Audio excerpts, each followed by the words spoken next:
All right, Elisa, it looks like our numbers are slowing down or steady.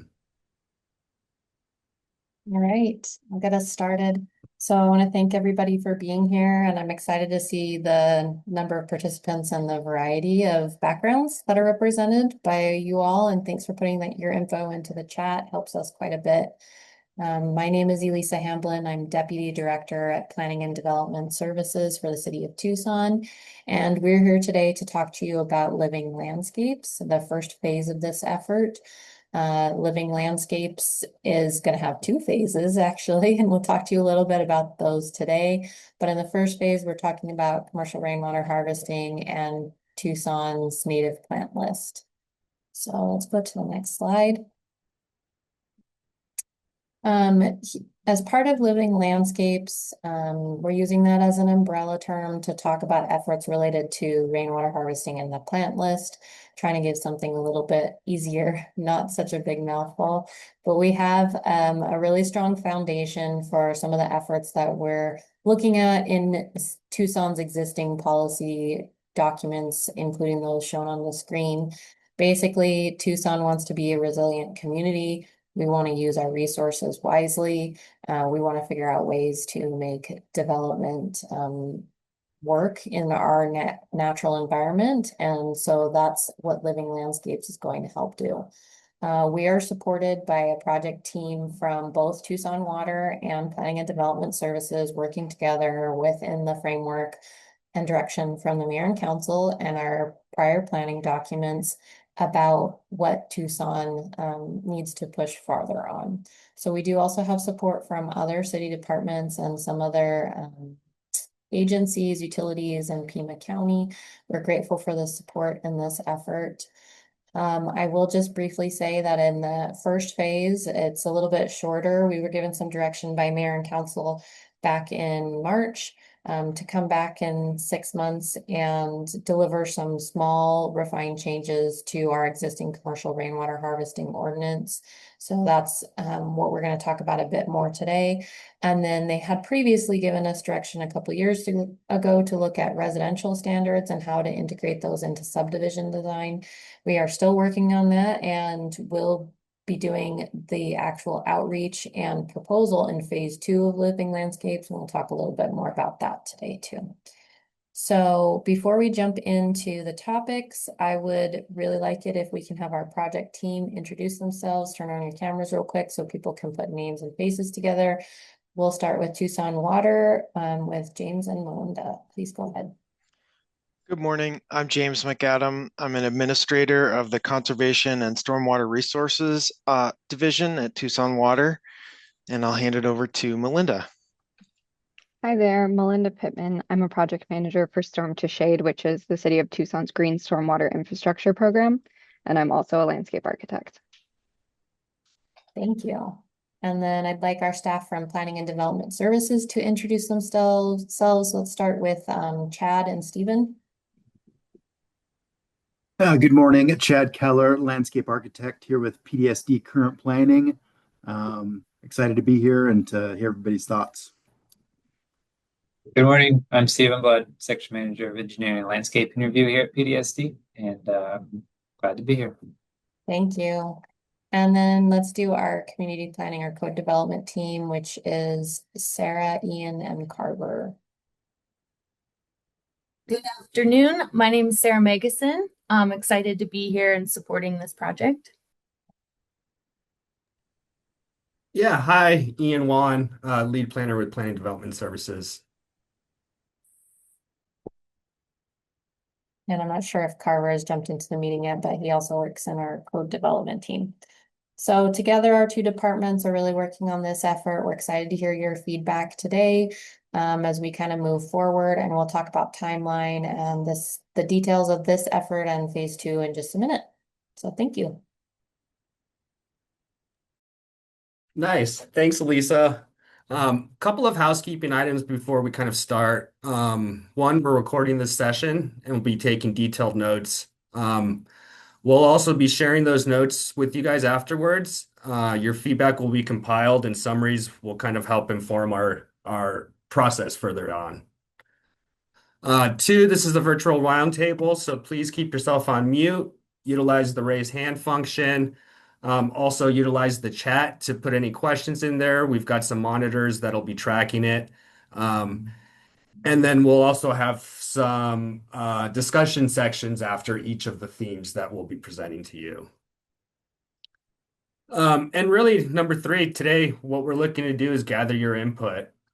We want to hear what you guys think of our proposed updates, and then kind of present any future items that we think could come in later phases as well.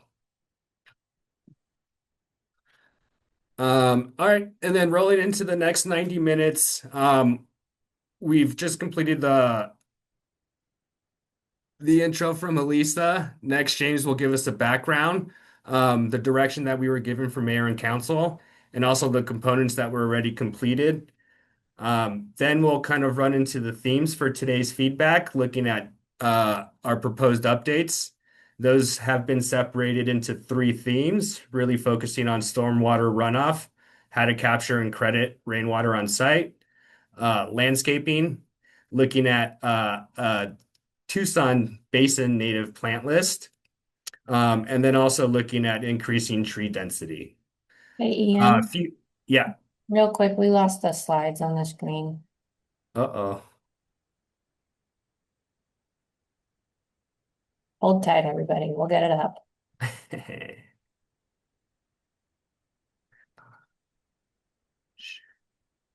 How's it look now? It's taking a minute to load. There we go. We got it. Thank you.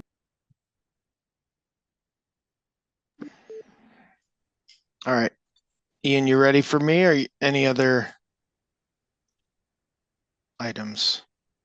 I just gotta kind of present a little bit more of how we'll Oh, run through keep the going, keep going. description. Yeah. So for each section, we'll present the proposed amendments, walk through the actual code language, and then ask you guys a guiding question to help shape the discussion. They That's disappeared really again. um, Sorry, I lost them. Did everybody lose the slides again? Yeah. Yep. Hold tight. Sorry, guys. So yesterday when we were running another Zoom, it crashed, I think, a couple of times. So hopefully that does not happen.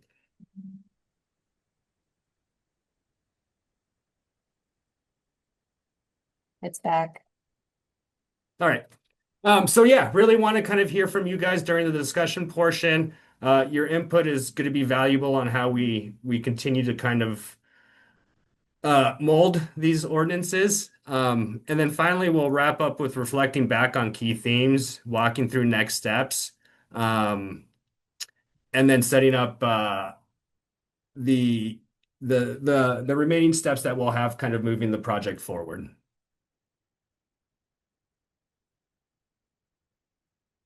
All right, James, we'll kick it off to you to kind of move into the background. All right.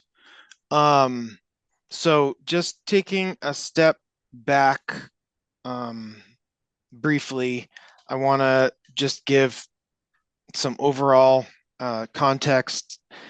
There's a couple of things intersecting here, but one of which is, of course, Tucsonans are very proud, and the city's very proud of our community's water conservation ethic. We use among some of the least amount of water per person in the West. And that's really significant and has made us so much more resilient, even going into these shortages on the Colorado River. And so staff and the council are constantly, and the public are constantly looking for ways to become more efficient with water. And one of the about a third of our water use is outdoors. And so that's one of the areas that we can really become more efficient, even as we have goals to increase our vegetation and have a healthier urban forest in our community. And so some of the things that the city has done and that you may have seen over the past few years, that the mayor and council directed that we discontinue allowing non-functional turf, which is turf grass that isn't used by plants or people. So that is a prohibition that's in place. Tucson Water also provides rebates to commercial and multifamily properties to remove turf that isn't being used by people. New buildings require that EPA water sense efficient high performance fixtures are used in new buildings. And one of the other pieces of direction that they've given is to implement rainwater harvesting standards for new residential subdivisions. We'll get to that later. And this piece today is a subset of that, which is the Commercial Rainwater Harvesting Ordinance, which was created in 2010 and requires that all new commercial developments must meet 50% of their projected landscape water demand using harvested rainwater. And that 50% threshold usually can basically always be attained by capturing rainwater in landscaped depressed basins off of parking lots and rooftops, and tailoring your planting palette to the amount of available stormwater over the course of a year. And so the mayor and council has asked staff to make revisions to the ordinance and how it's implemented over the years.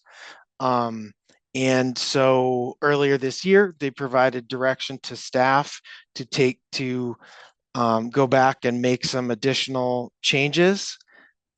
And that's where we are today. This is really our first phase of this living landscapes process that we're in. And so it's actually pretty specific what they asked us to do. And so the direction that we have is, Ian, did you want to take this or do you want me to run through these? That looked like me. Go ahead. Yeah. Okay.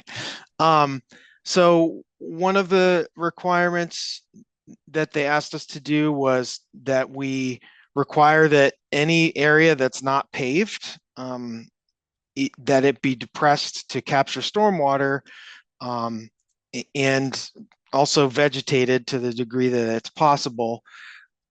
That does two things. One, that provides additional water to the plants, and two, it at a minimum reduces the amount of stormwater that's running off of the property, which also has its own water quality and stormwater management benefits.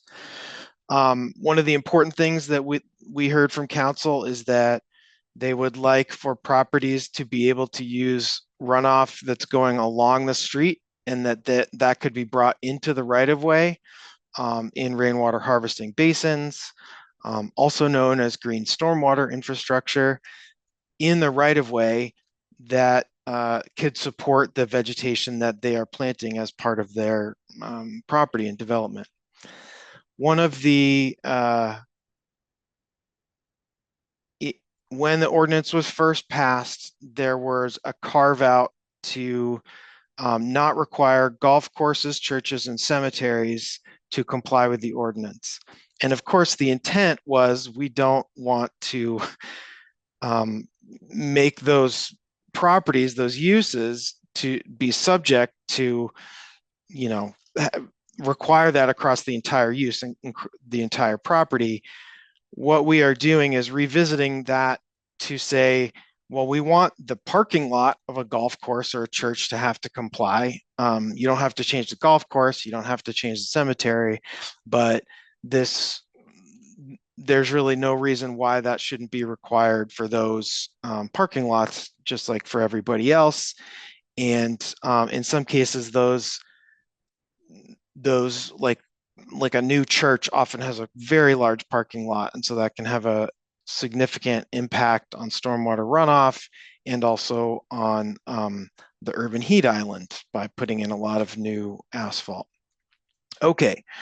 Additional direction that we received from council was at the same time this past spring was to work with the city's landscape advisory committee to create a specific plant list that documents essentially the plants that are native to our Tucson basin, and that list can be used in a variety of ways. We don't have specific direction about how that could be used, but the first step is to come up with the list and look at how can it be integrated with the commercial rainwater harvesting ordinance. And then finally, the direction we received was to increase the amount of, essentially to increase the amount of trees that are planted by increasing the ratio of how many trees there are required as compared to shrubs and understory. So those are that's the meat of what we're gonna hit. And Ian, is this one me too? Correct. All right, sorry. I'm okay. So this is I love a Venn diagram. I really do. I always love them. And Ian made this one and it's great. Okay, so but before I get to the Venn diagram, the two, we're squarely in phase one today. And that is a limited set of amendments to the commercial rainwater harvesting ordinance along the lines of what we just looked at. Phase two, which is not, we can provide information, but it's not in the discussion today, is making some further amendments to the commercial rainwater harvesting ordinance, really more relating to supporting the implementation of it. We've seen a lot of challenges in terms of how things end up getting constructed and functioning. And so there are additional changes that we think we can make, quite frankly, to make things easier and better and clearer, not just for staff, but also for the people building. Further discussion of the native plant list and what do we want to do with it? What does the council want to do with it in terms of requirements or recommendations, guidance? And then lastly, the residential rainwater harvesting requirement. This is also referred to as low impact development, or LID, which is an approach used by communities across the country to basically distribute rainwater across an entire development instead of sending it all to a few basins at the bottom of the development, and using that water to support landscape. So that is something that is also well underway, and you're going to be hearing a lot about that from us, with lots more opportunities for that one in terms of engagement. And I don't know if I'm going to should I take on explaining the Venn diagram? I think it is self-evident, James. Okay. You're good. All right, good. Thank you. All right, thanks, James. Moving forward, we wanted to provide a timeline just to get a better understanding of what's been completed in the past and where we're moving on forward. We worked with a consultant in 2024 to assess our current code, research other jurisdictions, and held listening sessions with the community. That's phase one, work behind us. Today is the input phase. We'll compile today's feedback into a working summary, send it back to you. And we want you to see what was heard, verify what we got right, and flag anything we missed. Then late in August into early September, we are looking to go to Planning Commission for a study session. That's a more formal venue where the full public record kind of becomes built. Finally, Mayor and Council reviews the Planning Commission's recommendations and makes a final decision in October. We realize it may seem a little tight, but there's definitely not as rushed, I think, for these pre kind of amendments that we see can kind of help push us forward within the Living Landscape Initiative. So getting a little bit further into kind of our proposed updates, I got into it a little bit more into the background, but we'll kind of just review it a little bit closer here today. Really, we've categorized these updates into two themes. The first theme being stormwater runoff. We're proposing 7 amendments focused on capturing rainwater where it falls, making sure that water sinks in rather than running off. And treating the right of way as a water resource as well. We're also tightening exemptions so that large parking areas across different land uses are treated consistently. Theme 2, landscaping. We want to focus, as James had mentioned, into kind of more of a Tucson Basin plant list. This helps guide species selection. It'll help increase tree density on commercial sites, but then also help our ecosystems. Drought tolerant plants, plants that help our biodiversity as well. And then rounding out the theme of just kind of future items. What can we do further to expand opportunities to capture water and then ultimately support shade? So moving forward, we're going to dive into each of these themes and our proposed amendments.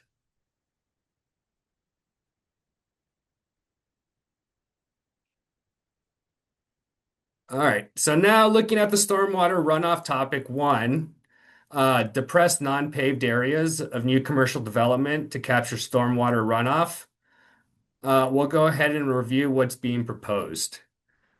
Looking at the proposed amendment, we've identified the UDC section 7.6.4.b as a opportunity to require parking lot tree planting areas to be depressed a minimum of 6 to 9 inches below adjacent paved surface grade to capture and retain stormwater runoff. We want to require curb cuts or openings for surface runoff to enter planting areas. Our goal here really is to increase the capture and retaining of stormwater on site by turning parking lot planting areas into functional water harvesting basins. Looking at the proposed amendment within UDC, and then I guess also looking at the UDC section 7.66.5, we believe if we add a reference to standard details as a governing standard for all passive water harvesting fixtures, it'll help kind of support the consistency of how they are being built. Our goal here is to establish city standard details as a single authorized technical specification of how passive water harvesting features are designed and built. Why does this matter? A couple of examples just really is we're trying to passively harvest rainwater to irrigate landscaping, reducing the need for potable water. It reduces ambiguity in plan submittals. And then also, speeds up the review process. Continuing with topic 1, stormwater runoff. We've got 2 additional proposed amendments looking at the Technical Standards Manual 4-01.2.1. We're looking to require planting areas adjacent to hardscape to be recessed and direct water into infiltration areas. Also with the requirement of a standard detail. The goal here really is to ensure that wherever landscaping meets hardscape, the planting area is recessed to receive that runoff. We want to ensure that we're not losing any of the runoff and we're utilizing it for the irrigation of the plants. Further looking at the Technical Standards Manual 4-01.7.1, we feel that we could add pre-construction meeting requirements and inspection checkpoints for depression depth and elevation benchmarks. Add inspection of right-of-way connection points where also applicable. The goal within this really allows us to build verification into the construction process so that the water harvesting features required elsewhere in the ordinance are built to spec. This really, ensures that the basins are functioning as they should be.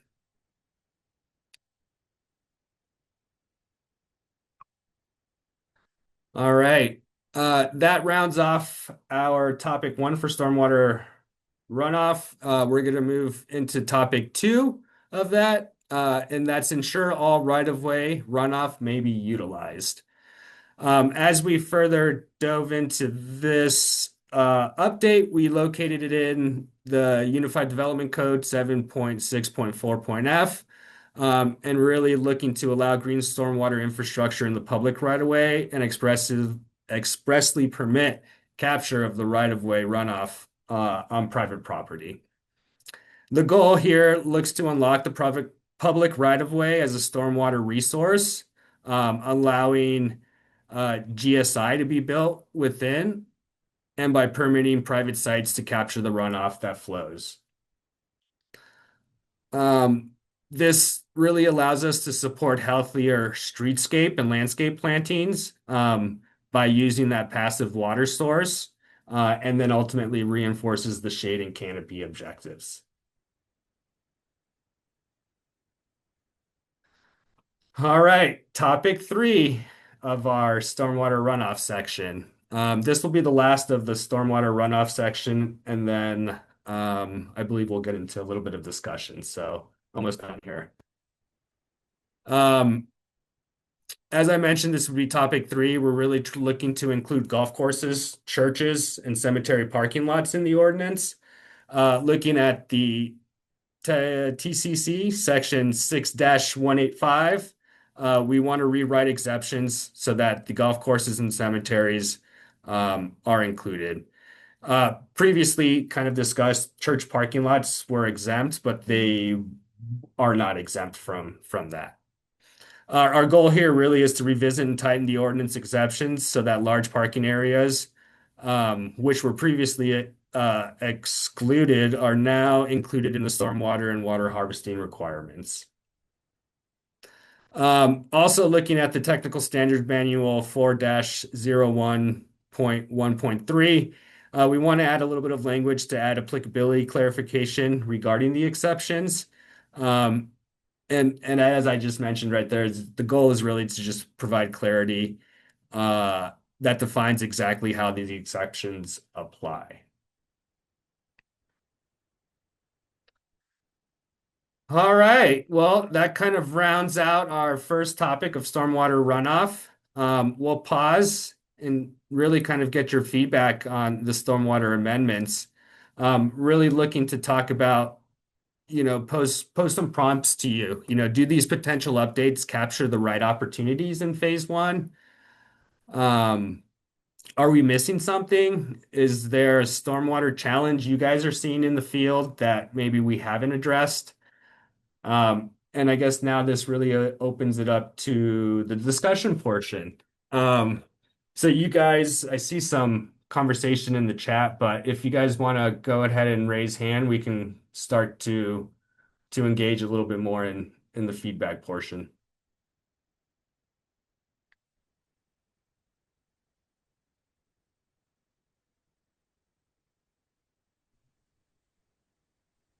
Hi, this is Ryan Stevenson. I just wanted to ask, I was looking at stormwater runoff topic 1 of 3, the UDC 7.6.4B.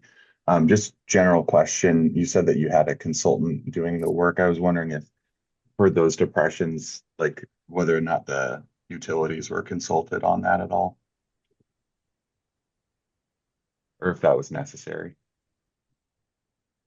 Yeah, no, we see that as being very necessary. These ongoing conversations continue, and they will kind of continue forward as we move the standard details and I think the project forward. Internally, we've been having a lot more discussions, I guess, amongst Tucson Water Planning Development Services. We've brought in some additional staff from other departments on that, and utilities will kind of continue moving forward as well. Thank you. If I could chime in for the UDC 7.6.4.f, I think it would be wise to add to that it's also perm to expressly permit capturing private property runoff onto the adjoining public right of way. And the reason I throw that out is I see a number of gas stations and other commercial properties around town that have huge swaths of asphalt parking lots that drain towards the public right of way, but none of that runoff is allowed into, captured, or utilized within the adjoining public right of way, which is just currently just a sterile, not a sterile, just a barren gravel scape. Dehydrated scape. So it seems like a really easy opportunity to capture more water, reduce more flooding. Yeah. Wonderful. Thank you, Brad. Chris? Yeah, just had a quick question regarding, a 6-inch raised curb into a 6 to 9 inch depressed from adjacent grade um, landscape area. Ultimately from top of curb to bottom of that basin, you're looking at a foot plus, which, is not necessarily ideal for a pedestrian situation. So something to consider when you're requiring a depressed area where there are going to be pedestrian people. An alternative solution would just be to have a flush curb, so that way you're only at a 6-inch uh, fall. And also, when you start thinking about too getting 6 to 9 inches in a 4 foot wide landscape island, you're going to be tough making that grade. So that's something else to consider, right? You may Yeah, only be able to get like 4 inches or so. So just be thoughtful in the depth requirement versus like how we slope things from an adjacent grade to the bottom of it. absolutely. Those are great points.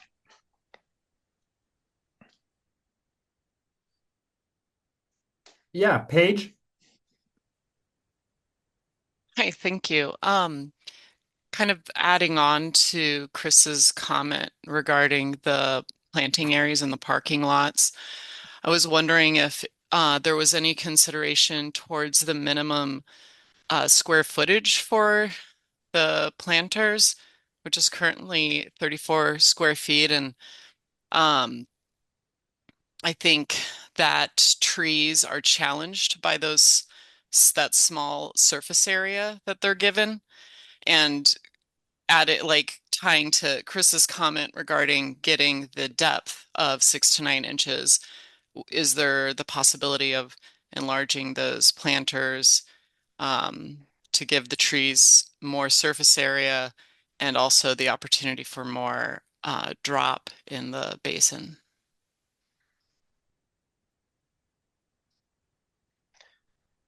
I think that's yes, duly noted.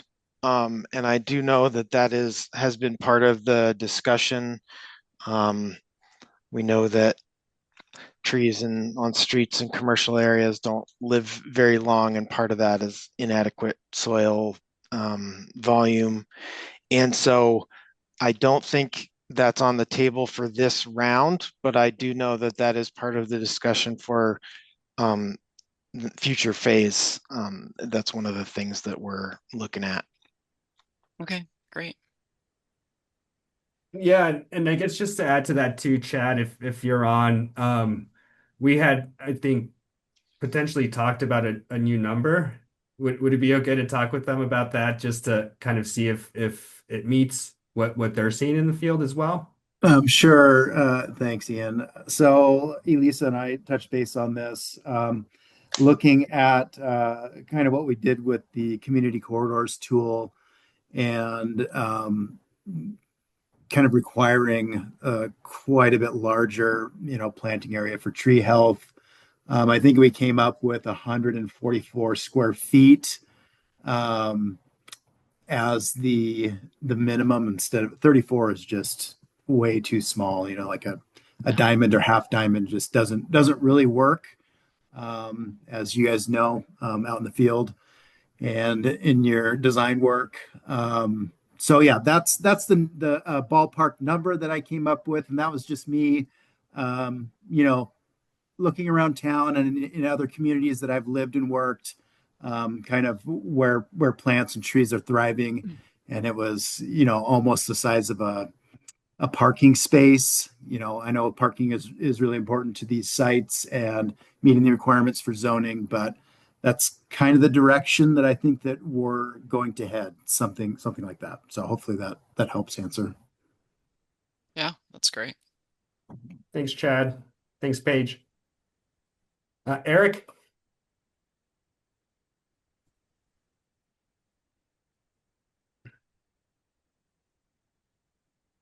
So I guess we would echo some of those comments. Actually, we're encouraging basically the same size parking stall island to match the same size of a parking stall to be the equivalent for overall what's being proposed from engineering standpoint.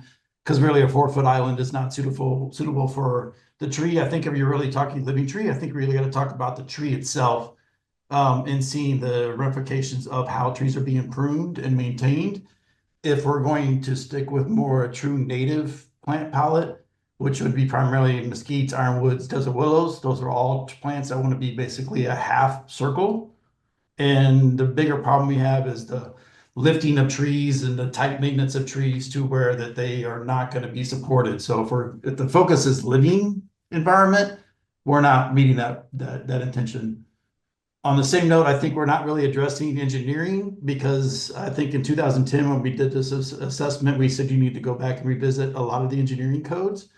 And recently, we're getting more pushback from engineering staff about basins and highlands, and actually providing perk tests and everything else. And quite honestly, requiring a geotech to provide something for a landscape perspective doesn't really address the issue. I think we got to look at it from a plant perspective and its growth and health, where we're trying to encourage more gravel sumps, trenches, um, sponges, other elements that really will promote the root growth and development below pavement and under pavement, and not heave pavement. And requiring a geotech to support that is the opposite effect of what you're going to get. So we're going in the wrong direction in that aspect, as opposed to the whole direction. So I have lots of thoughts on this, but that's kind of my initial thoughts moving forward. Yeah, no, thank you, Eric. I think one thing that we had going into this is it's a very complex and kind of comprehensive issue that deals with just a lot of entities within our code. So we continue to kind of look at the code. We continue to kind of analyze it just to make sure that we're able to kind of catch all the points. And I think that's also one of the aspects of phasing this out into different phases as well, is it'll allow us to revisit certain aspects, just to ensure that we're supporting our goals for the initiative as well. Adriana? Hi, thank you.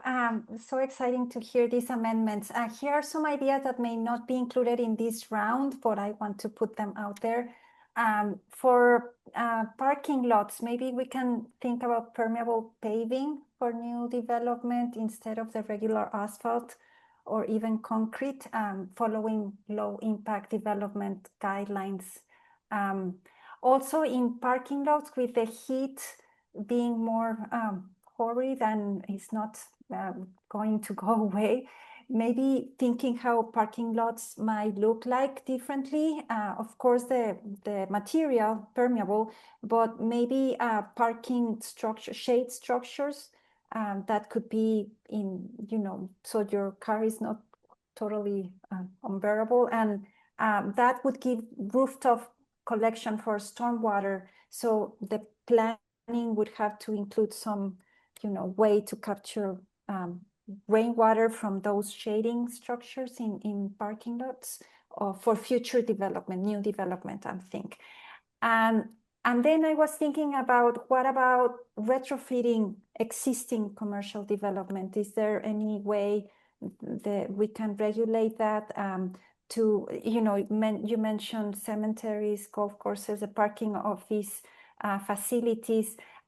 So maybe other commercial development could also be included. Brad included mentioned the parking for parks, but oh my God, there's parking everywhere, like, you know, malls and shopping centers, so many parking, so much parking giving off a lot of heat.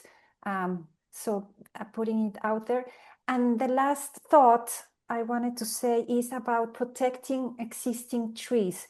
Trees take a lot of time and a lot of resources to grow, and I see them go down really easily. And I don't know if there's a way to incentivize developers to keep existing trees in their plans, in their designs. They are already with good roots, and so I just want to record those thoughts in this. Maybe not for now, but for existing regulations. Thanks. Yeah, no, thank you, Adriana. And I guess just a follow-up question to that as well is, do you have reasons, or are you seeing any consistency on why these trees are being removed? Are they being removed by the property owners, or are they coming down due to, storms that have been coming in? Well, the tree die-off from storms is definitely concerning. I don't know. I think we're doing something really bad because the trees don't fall out in the natural desert. They fall in our cities. So either we're not doing very good in the irrigation that doesn't go deep and the roots are very shallow. Or, I'm not an ecologist, but it's just thoughts. Or maybe there's not enough understory that the trees of the roots of the trees intermingle with other roots and protect them from the winds. So yes, we have to revisit that, fallout of trees. But I'm concerned about developers. I work at the university, and new buildings come up, and these beautiful trees are just, cut down. There's no incentive to conserve them. Maybe they could get a tax break to rethink that, incentivize the design to incorporate these trees that are already grown, or prohibit them from being, cut off. At the Ural Center, just 3 trees were completely leveled, and they were huge and beautiful. And I just wonder if there's a regulation that could protect existing trees. Yeah. Okay. Thank you. Daniel? Thanks, Ian. Glad to be here with everyone today, and it's really exciting to hear a lot of the the proposed amendments to the commercial rainwater harvesting ordinance.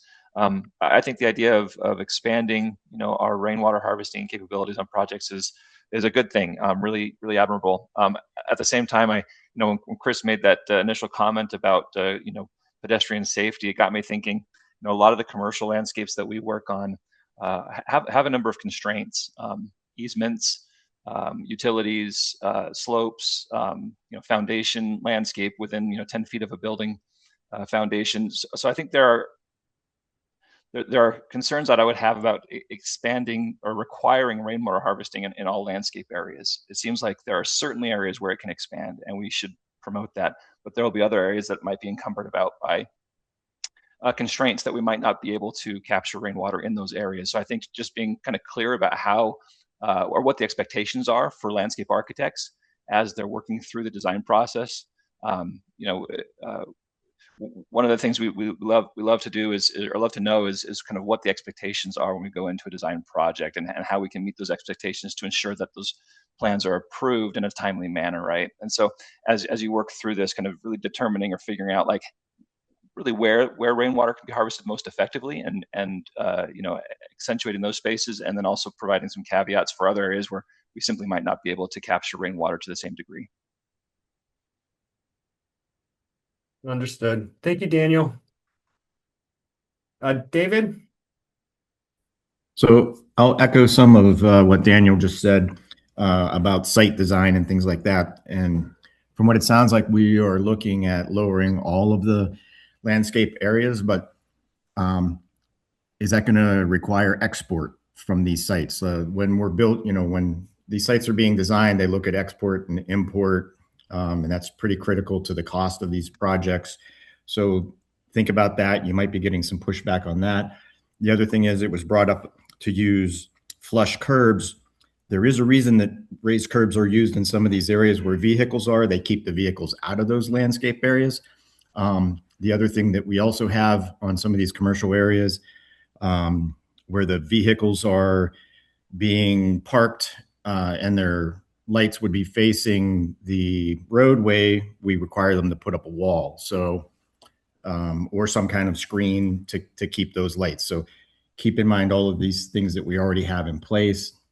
And the other thing is, I know we're all wanting to get this rainwater in the right of way.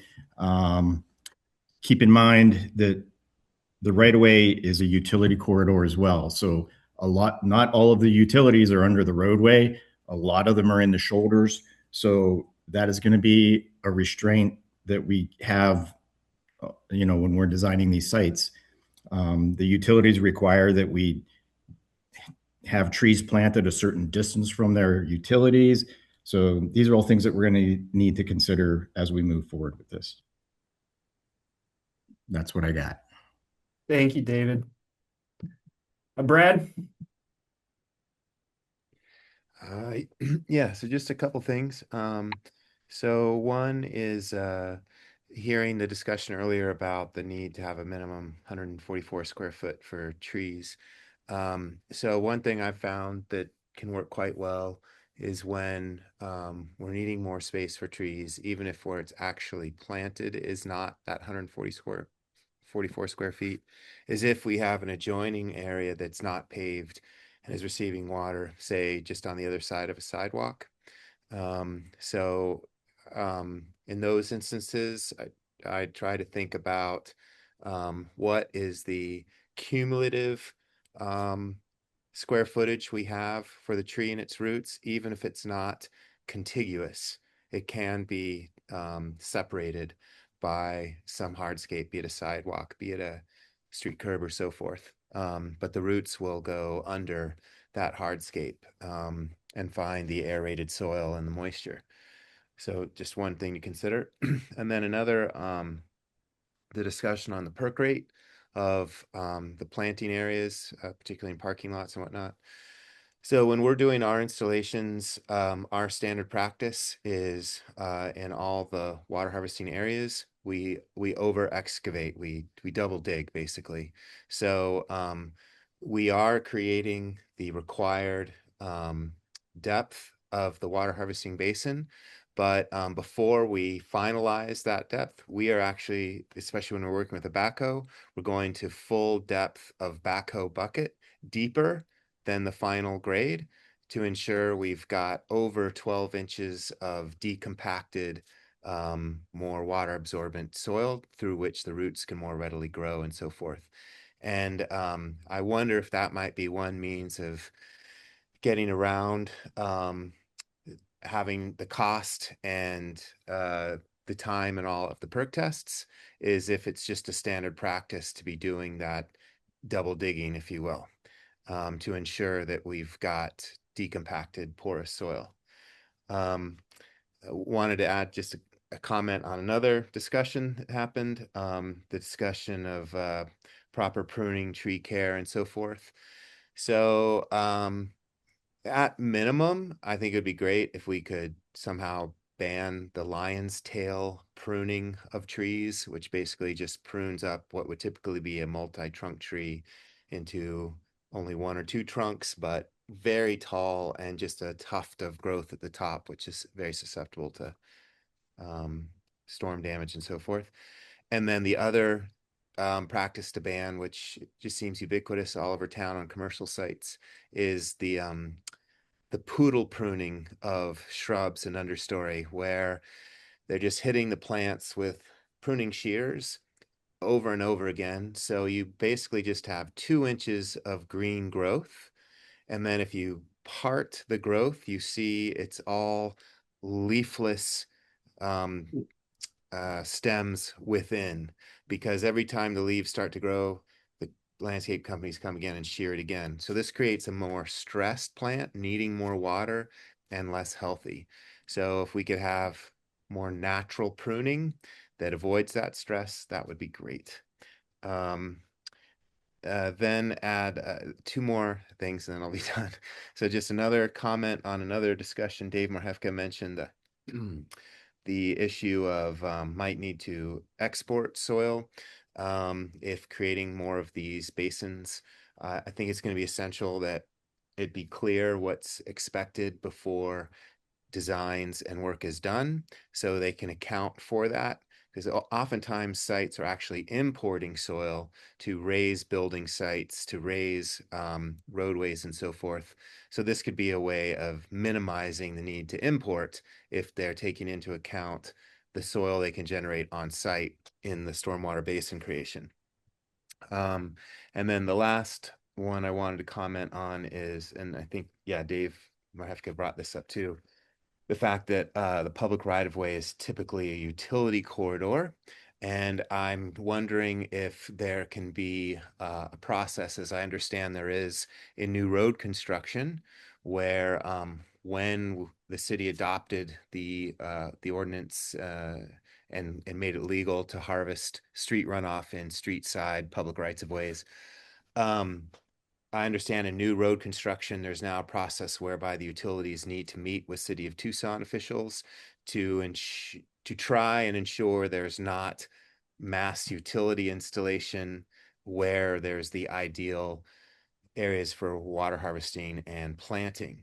And perhaps that same process could be brought into the development of commercial sites and the adjoining public rights of ways to ensure there's not the unconscious prevention of water harvesting and tree planting in public rights of way because they've been overtaken by utilities. Not saying let's keep utilities out. I'm just saying let's be more judicious in how and where they're placed. So we are maintaining the option for all uses, utilities and the harvest of water and plantings. So that's it. Thank you, Brad. Jeff? And then Jesse, and then I think after that we'll move on to the landscaping portion. We've kind of gotten double conversation as we've moved, but it's been good. It's been very kind of helpful to see the interconnectedness of all these aspects. Sorry, Jeff, go ahead. Oh, it's okay. Good afternoon, all. Just a couple of comments before we move to the other section. Passive rainwater harvesting, very excited to hear about a focus and an interest in looking at this, but I'm a little concerned from the quantitative standpoint, considering just the seasonality of the basin that we live in and the fact that our storm events are pretty infrequent throughout the year.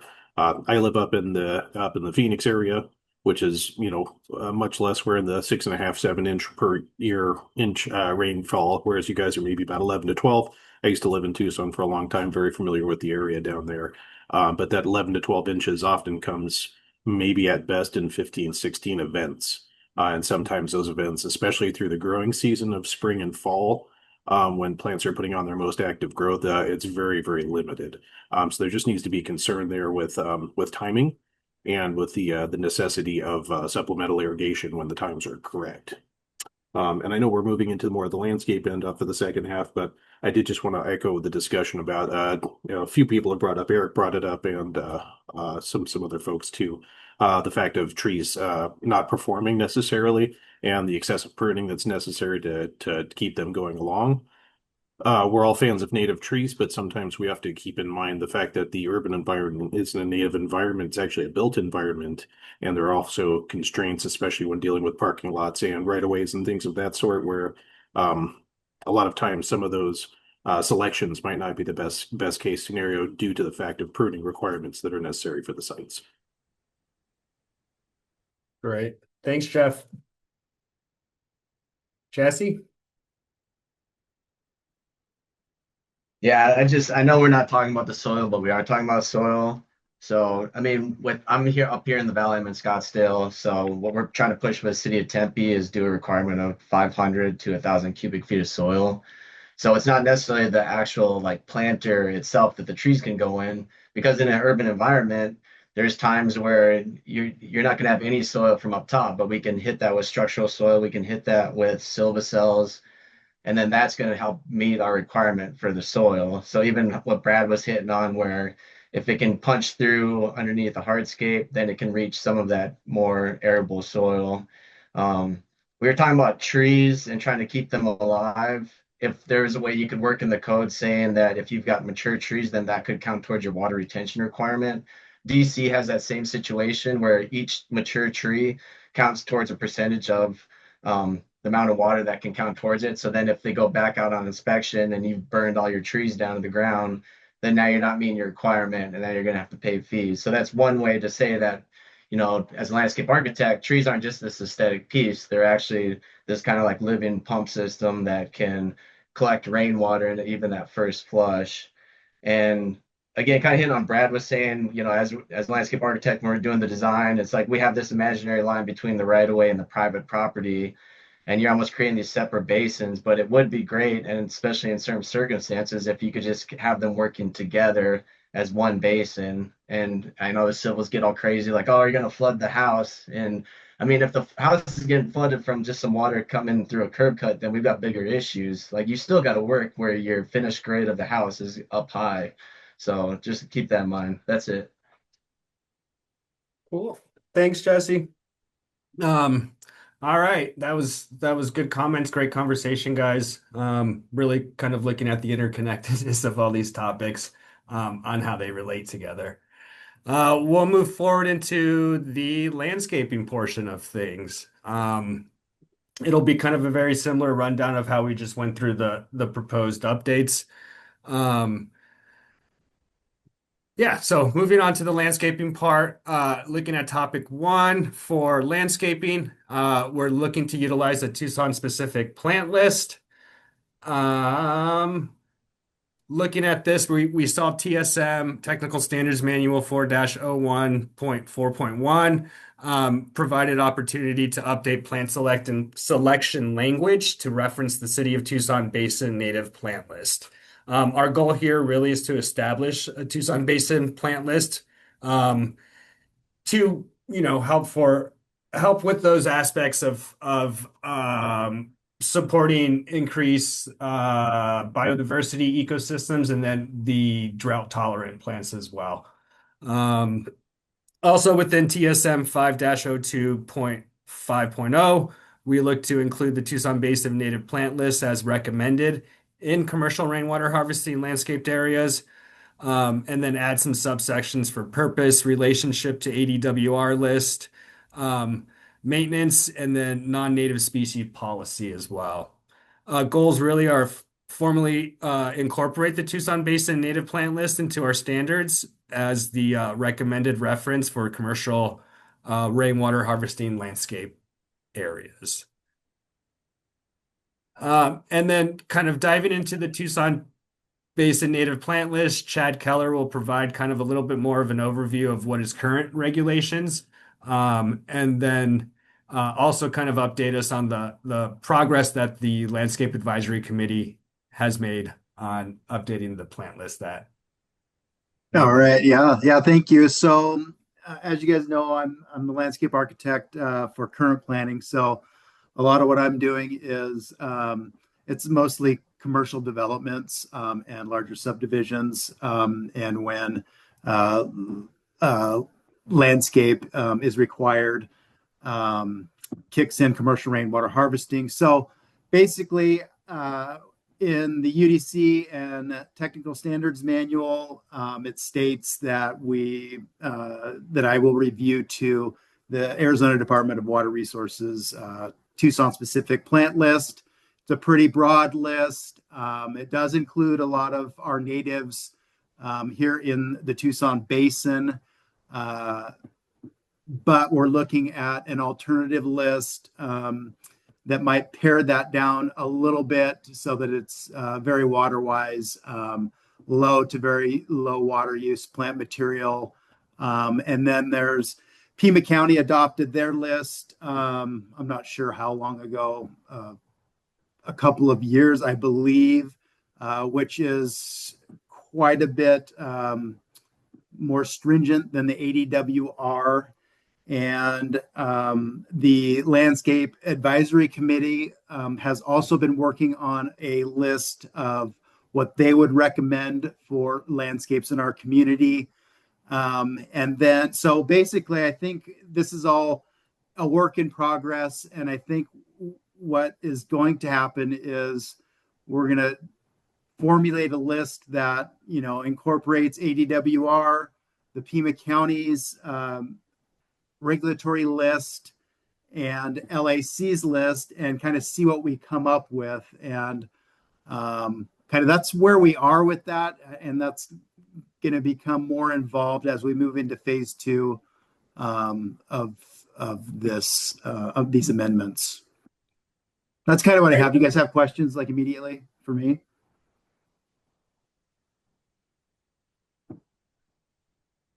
No, I would actually like to make a comment really quick though. Um, so it's just the idea that all of our native plants, I mean, they're all fantastic, they all look great, but in the built environment, sometimes their structure is not necessarily ideal. So having the ability to utilize something else, something that's a little bit more vertical, especially when it comes to trees in parking lots, we have minimum height clearances that we have to meet, 15 feet in and around um, parking ways, 7 feet adjacent to sidewalks. Those are all things that if we're completely limited to natives become very difficult, and we end up with those bad pruning techniques that everyone's been talking about. So limiting us, don't take away all of our tools is what I'm asking for. Agreed. Yeah. So this is all a work in progress, and once this has been vetted by us and all of you, we're going to have an administrative, action that we will implement into the code itself that will allow for kind of administrative approval for certain circumstances where different structures, sizes of plants may be accessible, as long as they're, drought tolerant. So that's kind of my stance on that. Thanks, Chris. Thanks, Chad. Brad, Jeff, and Daniel, can you guys give me a second? I'm going to run through this last slide for landscaping, and then we'll open up a little bit more discussion for everyone, all right? And then this is really the last topic section for landscaping. It's really to look at increasing the tree to understory ratio. Looking at our code, we've identified UDC 7.6.4.b, really allowing us to opportunity to increase the size of the required tree planting area, as we kind of just discussed here. And really, our goal is to, increase the required planting area in order to kind of help support that growth of the plant and give it the water it needs to have. Also looking at UDC 7.6.4.c, looking to require a higher ratio of trees to linear feet of landscape borders, with the option to provide some trees and shade to pedestrian areas. Our goal here really is looking to increase the required density of trees along landscape borders, and really allowing for flexibility to locate some of those trees where they shade the pedestrian walkway, and yeah, support kind of the mitigation of the heat island effect there. Thank you guys for letting me go through that one slide. Brad, go ahead.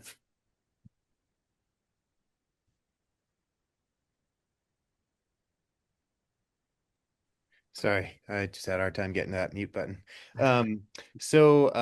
Let's see.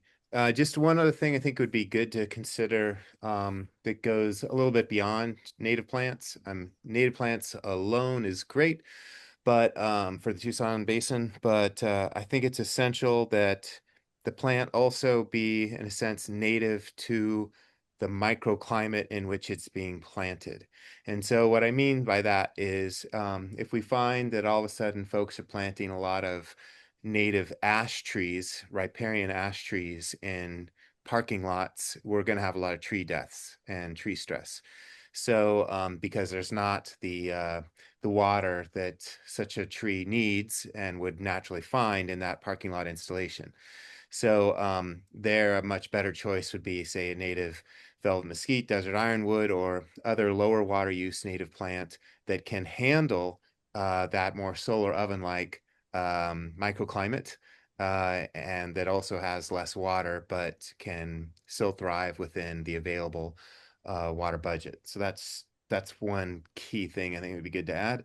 And then The concern about these plants being in the built environment, fully understand.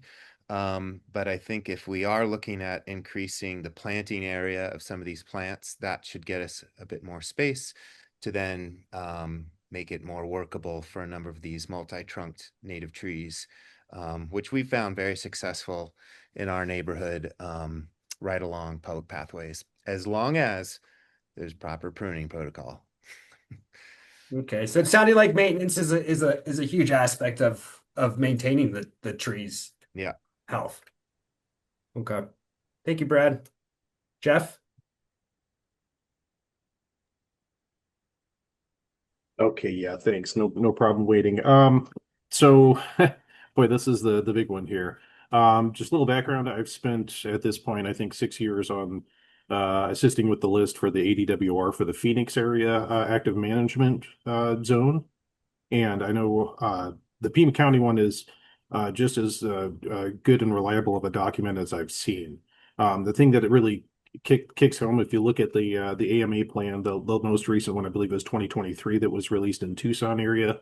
The folks that were involved in that is really a widespread of some of the most vetted, experienced people through nursery growth, through landscape design, city workers, university, pretty much every end of our landscape maintenance as well, every end of our industry that gets involved in this.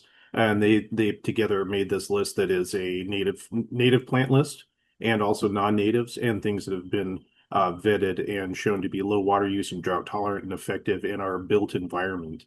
I know I kind of mentioned this earlier, but we've got to keep in mind that Tucson is not native desert at this stage in the game. By the time you add in the asphalt, the concrete, the houses, changing the way the water flows, and terraforming and things of that sort. And we really have to be cognizant of that.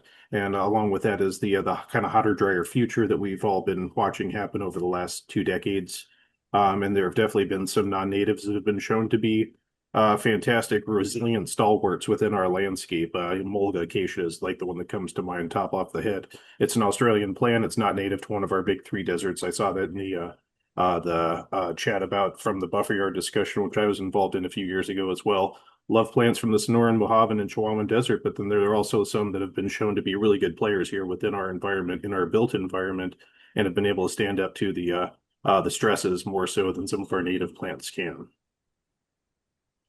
So along those lines, it's something to keep in mind. The seasonality of the sorry, plant dork here. Seasonality of our native plants tend to have a pretty short window of when they're really looking at their best.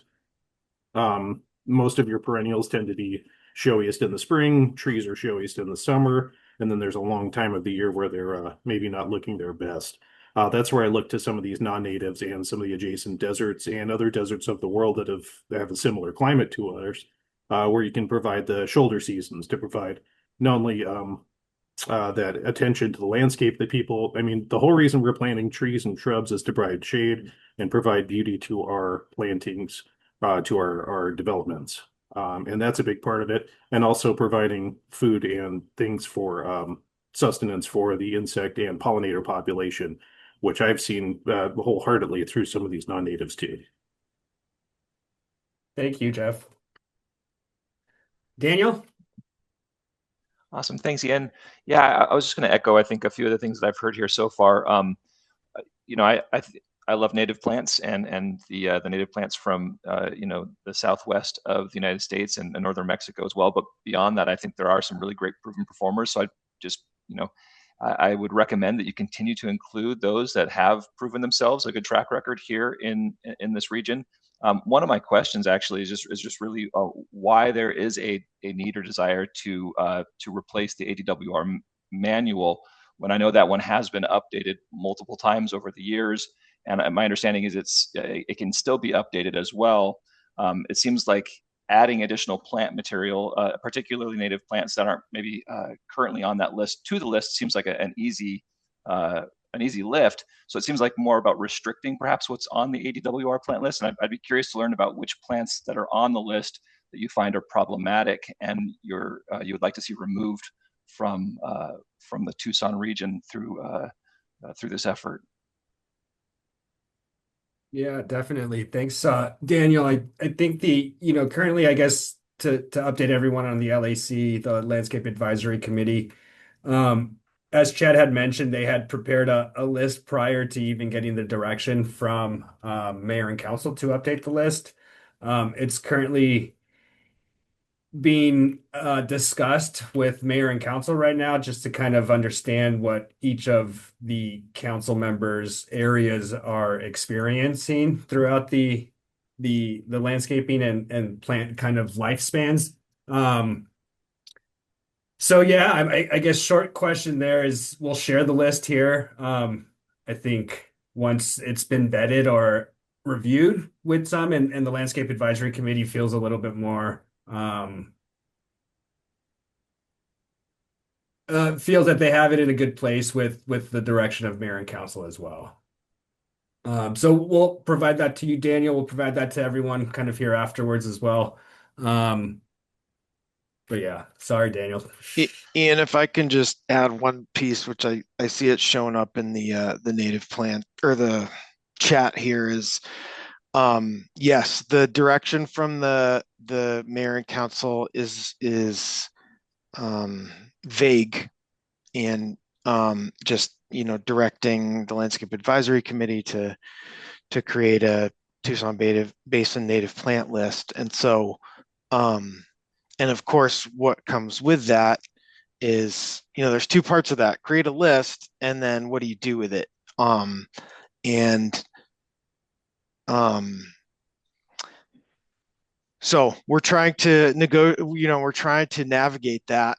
And that's why Landscape Advisory Committee is meeting with the council to try to refine that and understand like where it is they're trying to go.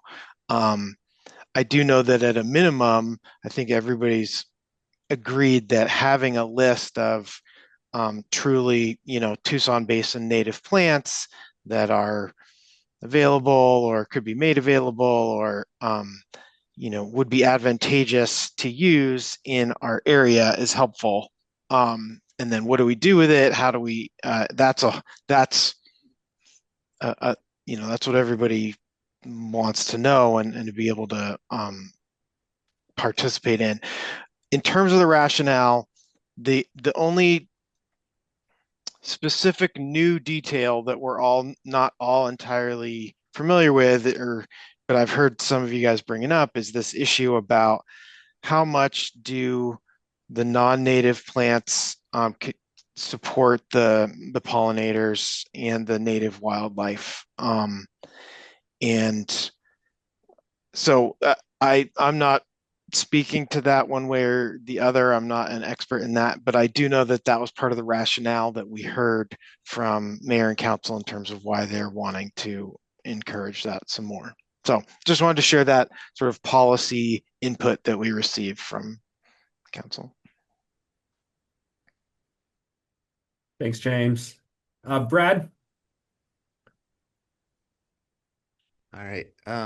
Yeah, I just wanted to add a couple things on I guess the native plant discussion. So another aspect I think that the use of Tucson Basin native plants has that I haven't heard discussed as of yet is they help contribute and enhance a sense of place that is truly unique to here, to the Sonoran Desert. And so if I think Tucson is very unique, the Sonoran Desert is very unique. It's a very lush desert, and I'm troubled that the more we seem to build out Tucson, the more we seem to lose the unique essence that makes Tucson and its ecology what it is.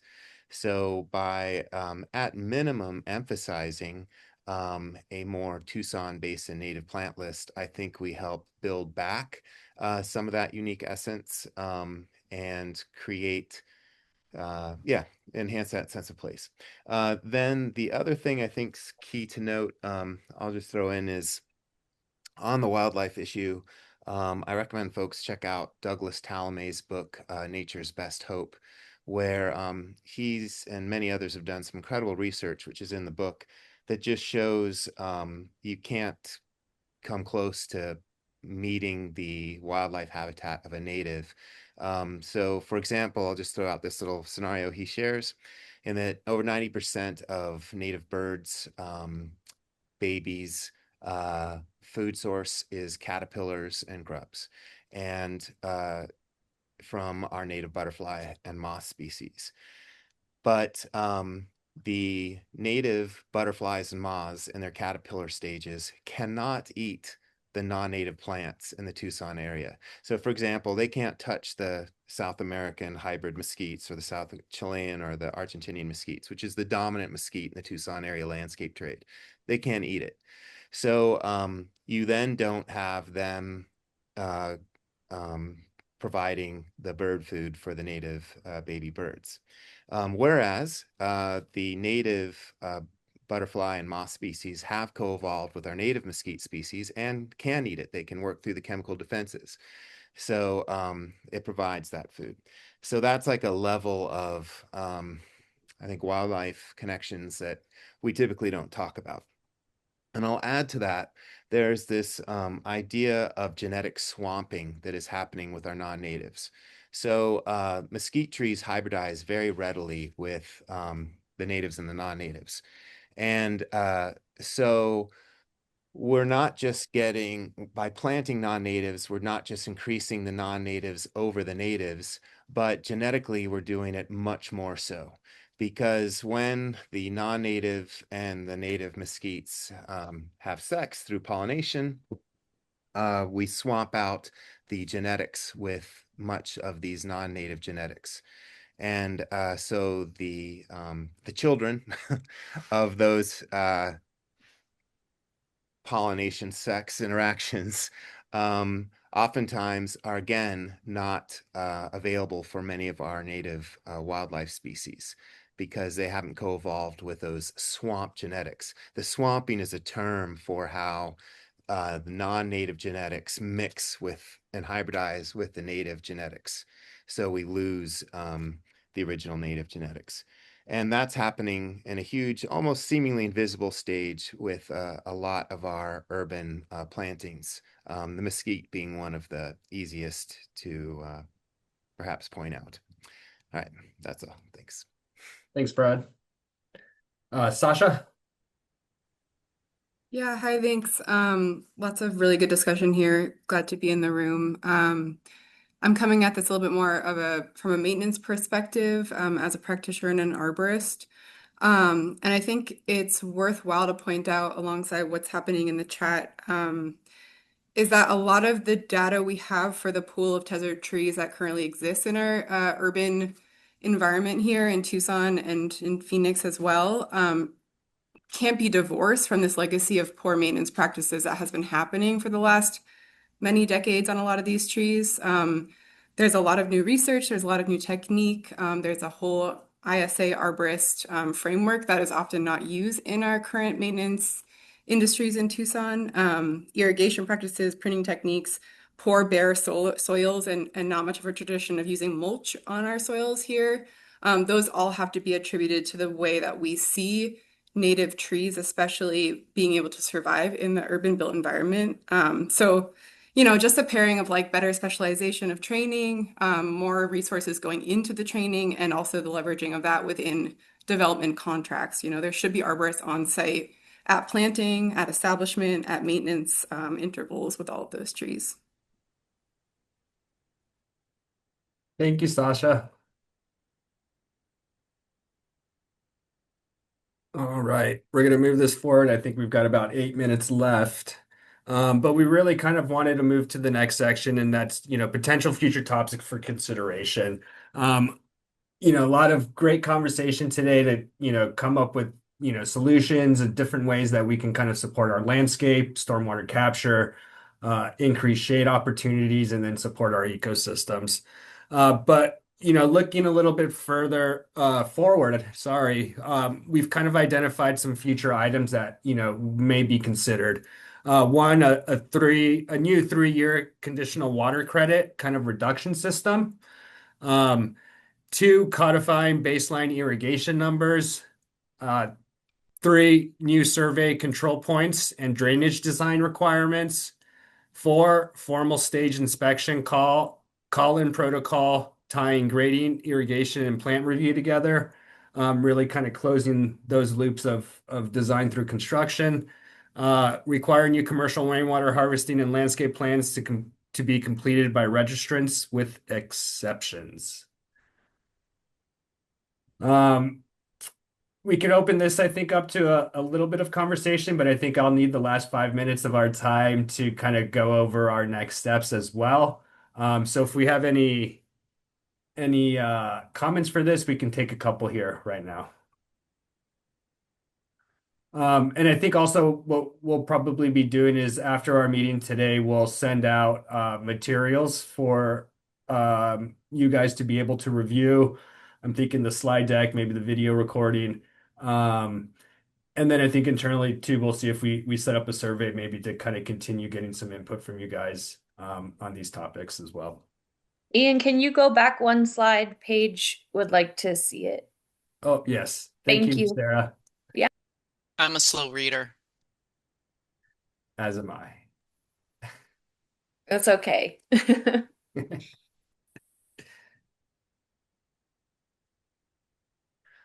And I guess one thing to look at too is we saw this as, you know, the phase 2 of the commercial rainwater harvesting, but then also as we had mentioned earlier in the presentation, you know, the residential rainwater harvesting component, you know, maybe kind of running concurrently with the phase 2 portion of commercial rainwater harvesting as well.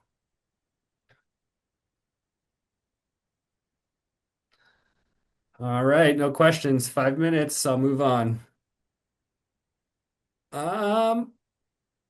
Really, thank you guys for attending with us today. This was a great conversation on, you know, how do we maintain our landscape? What can we do to really kind of mitigate heat, capture more water, and increase those opportunities for shade? So really, like we had mentioned earlier, next steps will include us, you know, writing up the summary of what we heard today, identify some key themes, and really kind of bring that back out to you guys to read and look at. We'll follow up then with, you know, additional opportunities of what our engagement may look kind of moving forward within future phases, and then also update on progress moving forward through the study session with Planning Commission. We're looking tentatively at having that August 26th. I believe that's a Wednesday at 6 p.m. And other than that, you feel free to contact myself, Sarah Megason, James McAdams as well, with any questions or concerns that you guys may have. And that's it. If you guys have any additional questions, we can take those now. But just wanted to kind of get through the rest of our slideshow to respect your guys' time as well. Thanks all, really appreciate it. Thank you, everybody. Good Thank you, comments. Brad. Back. Thanks. Thank you. Thank you, everyone.